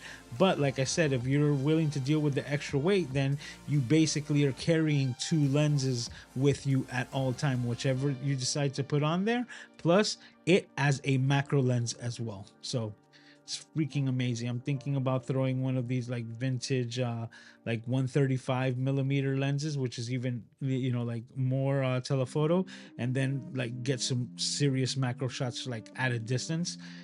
It's just super dope. So glad that I was able to share that with you guys as well. We've already, how many of the questions have we done? That was still the first one. Oh my god. Okay, question number 2. Let me see what you guys are saying before I get to it. David also said he would go digital. Belgium winner, 37 millimeter mirror radioactive lens M42 mount is awesome. Absolutely. Like, I love M42 and I have quite a few, including, let me see if I can point to it. That guy right there that I'm like touching right here, that telephoto lens, I believe it's an 80 to 210 M42 mount, vintage. So dope. Okay, question number 2 on Would You Rather. Oh man, we're gonna do 2 hours today because I don't think I'll be able to finish prior to that. Bring back your favorite discontinued camera model is option 1, or would you rather your favorite vintage lens? Okay, so I say, which one would you rather bring back? Your favorite discontinued camera model or your favorite vintage lens? That kind of is like the same question as the first one. I would definitely be going lens because, of course, I'd be able to retrofit it and mount it onto a variety of different of my mirrorless cameras, including this red. So let me know what you guys think, but I think that was just like easy. How Peter likes to say, winner, winner, chicken dinner. Okay, so let's try the last question, right? Let's see if we can get a little bit more of a response here. Would you rather have a modern tech with the soul of old gear? Oh, that's interesting. Okay, so let me repeat it. Would you rather have modern technology with the soul and I guess in the feel of old gear, or would you rather a vintage gear with today's conveniences and speed? So that's very interesting. So I'll repeat it to see if I can make sure that I'm getting that clear across, which is, would you rather have modern technology that feels vintage, right, or would you actually want to have the vintage technology that has been modernized to today's conveniences? That's a good question. I think I'd be okay and happy with option number 1. I'd like to have modern technology with the soul of old gear.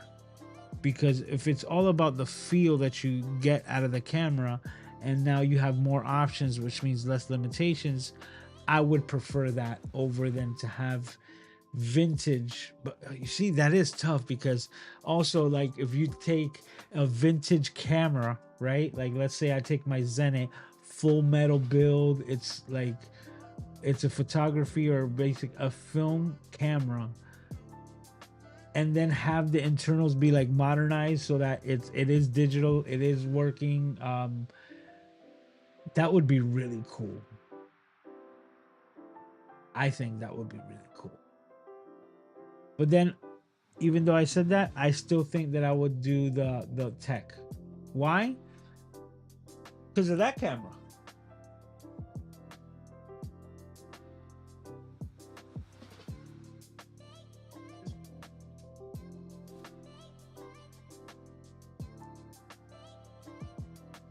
Look at this. These are two examples of it. Now this one's newer, right? Nikon ZFC. Um, yeah, this just feels right. Like this gives all the nostalgic feels because it is the same exact size. You see how it is right here where the LCD is not showing? This is exactly how I rock it, just to give it even more of that film-esque look or feel when I'm using it. Plus the missing piece is that I've got a nice uh, manual lens, like full metal manual lens, so that it's not digital. And then these, even though control digital, give you all the like textile feelings of like the texture or textile. I'm not sure if I said that correct, but yeah, like the haptic feedback, better said, right? It gives you all the feedback from vintage cameras, like where you would actually have to change the ISO, right, or the ASA in those cases, to the correct exposure and then shoot.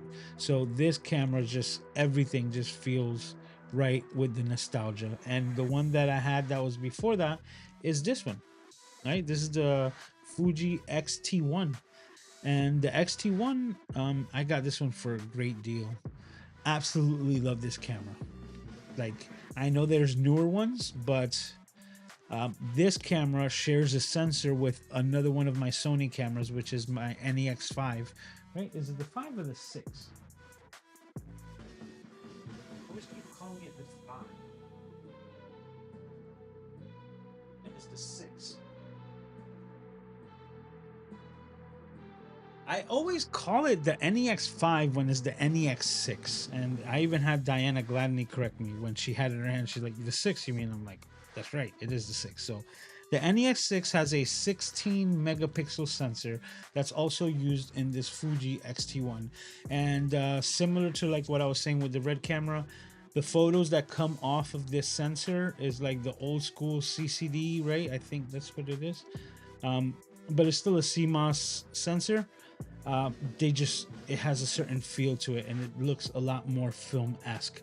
And I actually think the older, less megapixel sensors and cameras that have them are the ones that actually carry that type of feeling. Like I remember my my Canon digital, it was the 5D, right? Yeah, Nikon puts the letters first, right? Nikon is D5100, yes. So the Canon 5D, the original, no video whatsoever, just photography, and that thing was a tank. But the images that came off of it definitely leaned more towards the film side and recreating that look onto digital cameras, where now cameras basically have their own look. Some of them are hyper like digitalized, which some people don't like. I say if you're in that camp, what I do with my cameras, if I want to get like less of a hyper digital feel, I always make sure that I go in there and pull down my sharpness, right? It's an option that you have, so it makes things a little bit more blurry, but to me it leans it more towards that film-esque type of imagery that you'd be getting out of it. So okay, we answered these questions. Let me see what you guys say. Tactile, yes, thank you, Mookie. That was the word that I was looking for. Tactile feeling with these knobs. And Mookie says modern tech with the feel of vintage gear. Randy says number 3, but number 1 is my choice. I'm not sure what that answered. Gretchen says A, so she'd be modern tech with the feel of old gear.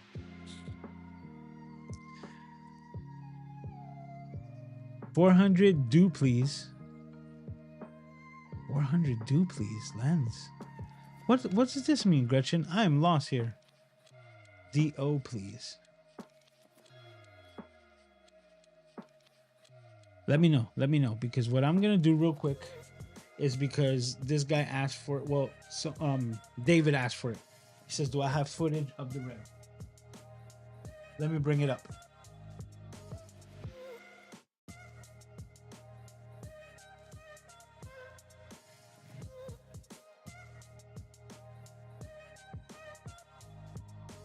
Oh, we're gonna get it done. We're gonna get it done. Watch this.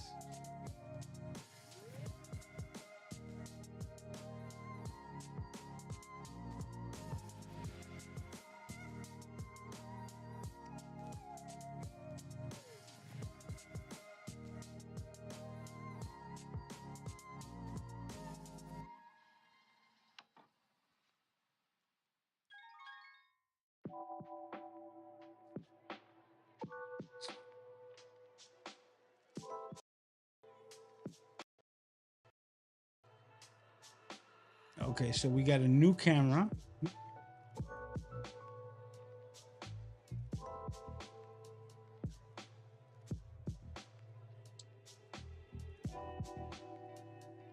I had the speakers on the other on the other computer on, so it was playing back what I was saying here, creating slapback. So apologies for that.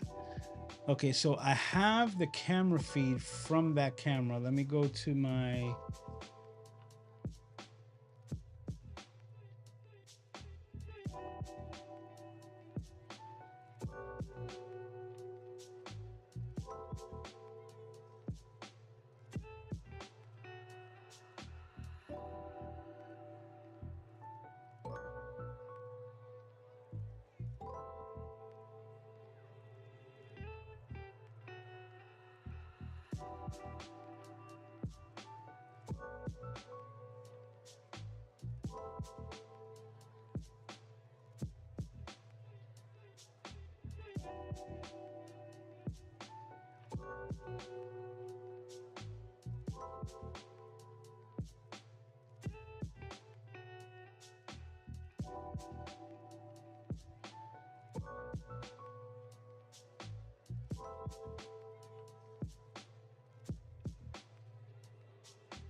my bad. Thank you for letting me know, Mook. Yeah, I lost audio for that. Okay, what I was explaining is that I'm actually coming in from the other computer and I'm going to be sharing the screen. But at the same time, to actually share the screen, I had to restart Chrome, which knocked it out. So I'm going to go ahead and relog in.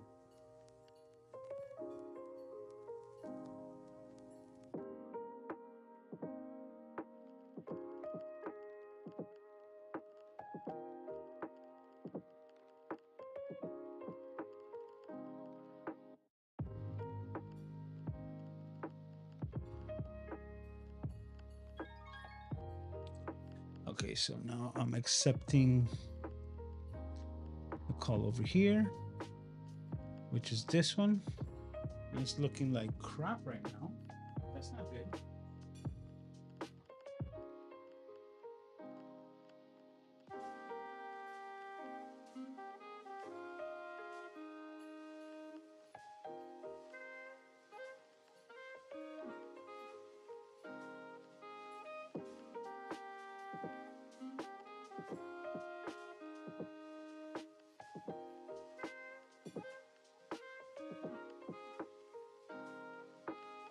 All right, let me add my face here.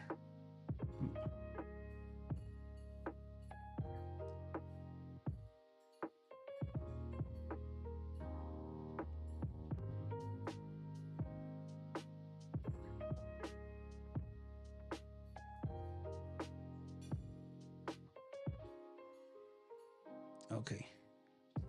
So now this is just basically test footage that I took with the red. I'm going to make it full screen and then just let it play.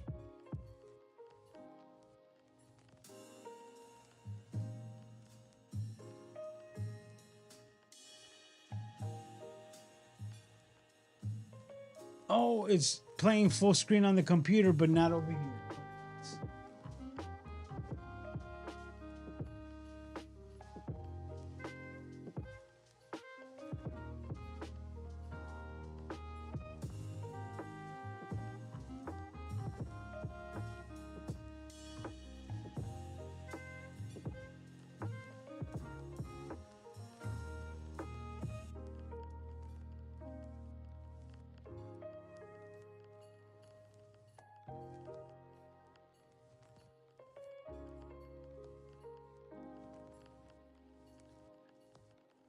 Okay, I think that's the best that I can get it for on the fly right now. But this is the red footage. Like I could tell you, just even looking at it through here and not directly onto that monitor, just seeing what Ecamm is displaying right now, the creaminess Is that the word? Right? Like there's just a certain like literally a je ne sais quoi, a like a certain look to this footage, right? And this is just me recording my 3D printer as I'm making some. I think it was these. I think I was making these M42. If not, it was these Sony E-mount rear lens caps. Another one I'm just going to show you is just of some palm trees that I took outside of my window here.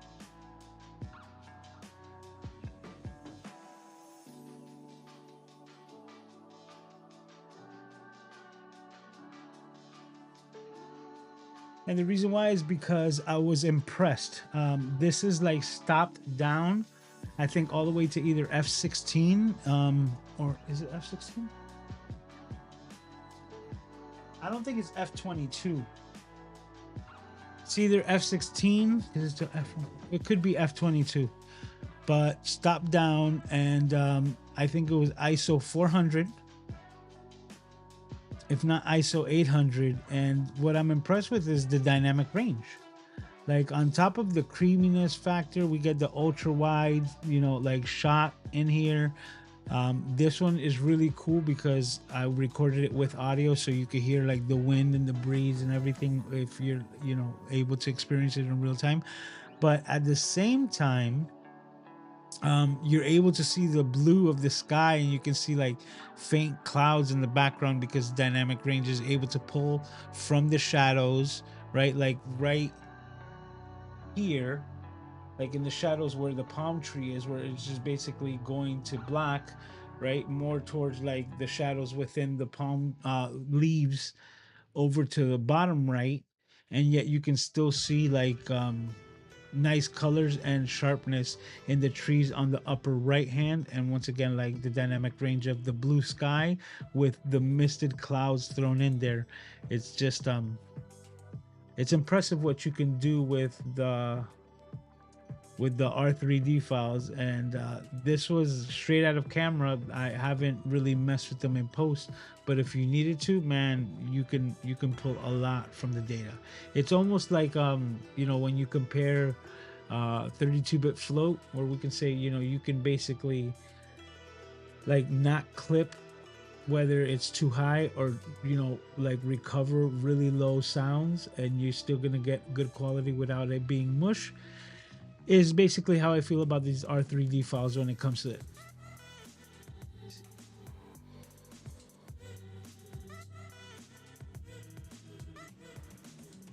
Yeah, and I'm gonna tell you the truth. This is just me messing around, right? I'm pointing it outside of my window.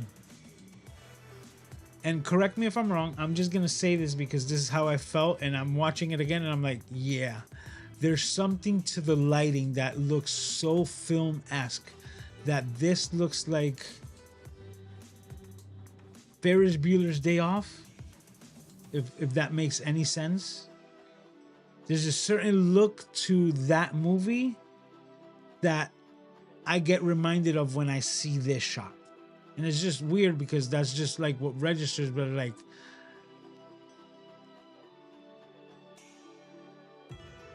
yeah, there's just something to it. And it could be just like the like super bright outdoors with like like pretty dark shadows, right? Me walking around in a silhouette.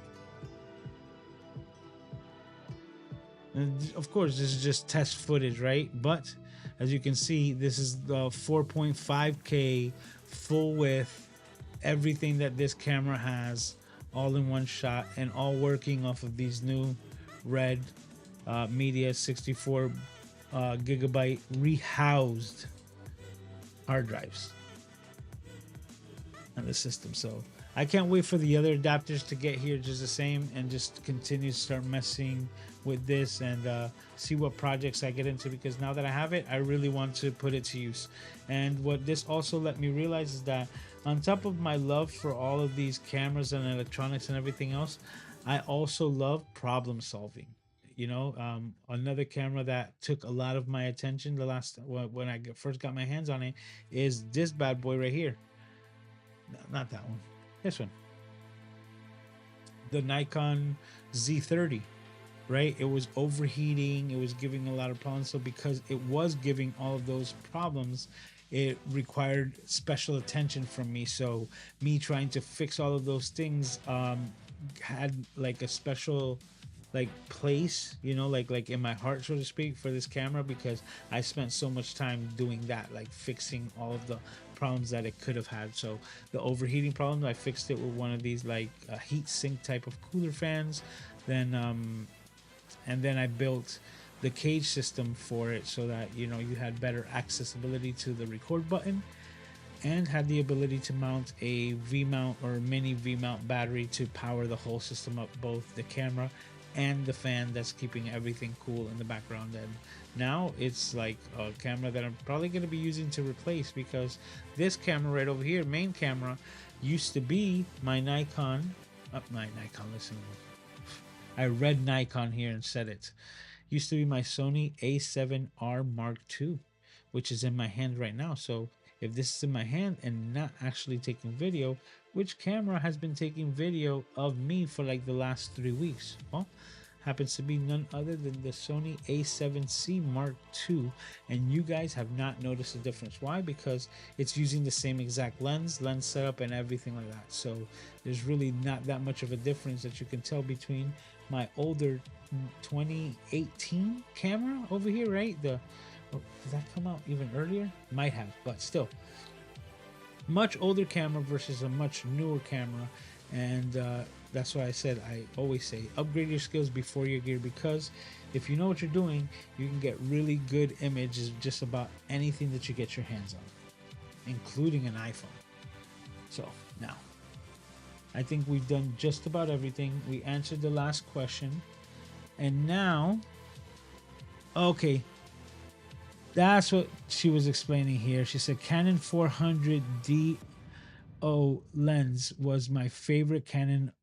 Only did a couple of DO lenses. You see, like I'm familiar with is it DGO or something like that? But anyway, lenses that I had both. I still have the 70 to 300 DO, but it was some issues. But it has some issues right now. Now, are these lenses fully manual or are they electronic? That would be my question, because if they're fully manual, then I guarantee you that they can be like fixed and restored. Okay, just want to tell you, we lost my mic. Yeah, it was that scene, but thank you, sir, for that. All right, now, before we finish everything up, we're literally at the 2 hour mark. It's been a while we've done this, but we got one thing we got before we go, which is Cities God channels that I think you should go and watch. And this week, that's not the right one. There we go. No, that's not. What is that? Huh?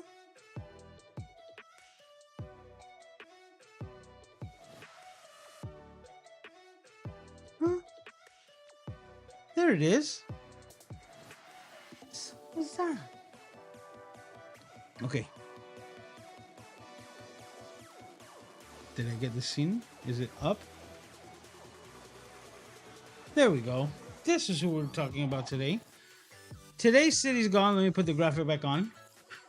Channels that I think you should go and watch is none other than the Swedish maker, not filmmaker, but maker, even though he makes films, right? So is he the Swedish filmmaker or is he the Swedish maker?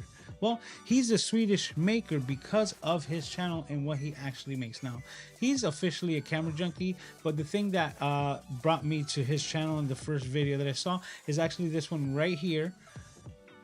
It says single print paid for my 3D printer, right? And it's a lot having to do with photography and 3D printing. Now, he's basically a woodworker that has converted to doing a lot of projects with 3D printing.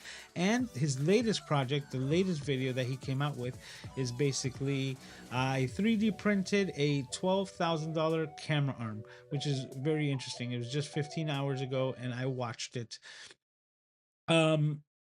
basically, as you can see, he took the standard lamp arm that we have off of our like standard little like rinkety dink Amazon boom arms for their microphones, but he scaled it up so that he had one of the most versatile arms for his camera, and it turned out pretty good. Now he had to do a lot of work for it, but it's a very interesting video, and you could learn a lot of things from it, from the woodworking aspects, which is what I like to see. You know, I've mentioned to you guys I love watching people work on lathes and things like that, and this guy is putting all of those skills together all together in one channel, which is very interesting. So from woodworking to 3D printing and photography, film, and things like that, this is what you can find on this YouTuber's channel, which is this week's Cities God. Channels that I think you should go and watch, none other than the Swedish Maker.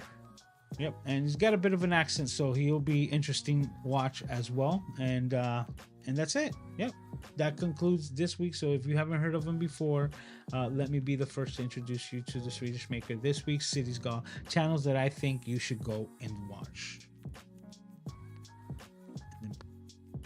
And we did it, guys. We did it. This was successfully episode 256. And if you're wondering, 256, what is that number? That is how many consecutive weeks we've been doing the Camera Junkie live stream every single Saturday without skipping a beat. So that's 256 consecutive weeks of the Camera Junkie live stream. And I can't wait to see your faces while we do this here again next week. So be sure to like, subscribe, right? Mark it down on your calendars, 10 p.m. Eastern Standard Time, right here on the Mr. Camera Junkie YouTube channel. And we're going to be doing it all over again, nerding out over a bunch of different photography things. Something that I didn't do, but I'm going to hold myself accountable as well, is I'm going to put the link to this mount for the macro mount, the helio coil adapter, into the description, so that if you're seeing this and you're interested in picking one up, you could just use my link, and it helps me out as a content creator. So that's also appreciated. And with that being said, yeah, I think that's where we're gonna leave it. So thank you as always for hanging out here with me. You could be anywhere in the world, but you're here with me. We did a 2-hour live stream. It's been a while that we've done one of these, but it was fun with all the information and the entire trip that had to do with this red camera. But I'm very satisfied with where we're at with it now. But take care of yourselves and each other, and I can't wait to see all of your smiling faces as we do it all over again next week, right here, same time, same place, on the Mr. Camera Junkie YouTube channel. So until then, I will see you all next time. Talk to you.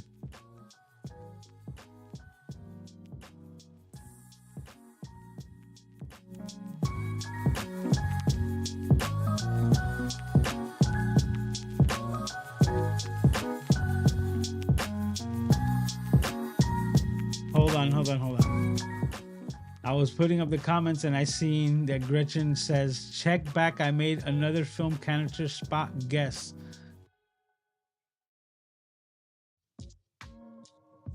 Let me see. Ah, she did get it. It was gonna sit there, and if anything, yo, Gretchen, you got it, and you were gonna get all the points. You should have held it for next week, because you would have got an extra point. But that's exactly where it's at. Let me see if I can place it on this shot, right? Is it that one? Nope. Oh, it was that shot. Hold on. But it was over here.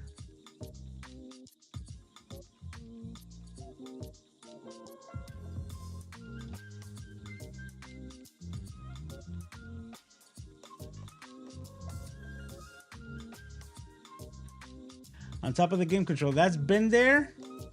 Actually, it had been here. And I just switched it over to see if anything, but Gretchen got it. I'm going to give her the points for the weeks that it stood up on that shelf. And that's where we're going to close today's episode. So if you that hung out here know the latest tally, that Gretchen got the film canister in its in its most recent location. So there we go. Once again, guys, take care of yourselves and each other, and I will see you Next time. Talk to you.